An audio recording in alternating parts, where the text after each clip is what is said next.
Kaleshwaram commission నివేదికపై సమావేశం ముగిసింది. Project లోపాలకు కారణమైన వారిపై క్రిమినల్ చర్యలు తీసుకోవాలంటూ జ్యుడిషియల్ కమిషన్ సూచించింది. అంతేకాదు కేసీఆర్, హరీష్ రావు, ఈటెల పాత్రలపై నివేదికలో ప్రస్తావన వచ్చినట్టుగా తెలుస్తోంది. కేసీఆర్, హరీష్ రావు ఆదేశాలతోనే కాళేశ్వరం నిర్మాణాలు జరిగాయని, ఆర్థిక శాఖ అధికారుల లోపాలపై కాళేశ్వరం కమిషన్ ఫోకస్ చేసినట్టుగా తెలుస్తోంది. ఇక ఇరిగేషన్ శాఖ పంపిన అంచనాలకు గుడ్డిగా ఆమోదం తెలిపారని కమిషన్ నివేదిక చెబుతోంది. ఆర్థిక శాఖ కనీస బాధ్యతలు నిర్వహించలేదని గుర్తించింది. ఇక రేపు కేబినెట్ భేటీలో కాళేశ్వరం నివేదికపై చర్చ జరగనుంది.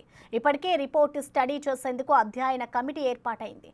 ఈ కమిటీ కేబినెట్కు బ్రీఫ్ రిపోర్ట్ ఇవ్వనుంది. ఇక ఆ తర్వాత అసెంబ్లీలో పూర్తి నివేదిక ప్రవేశపెట్టనుంది ప్రభుత్వం.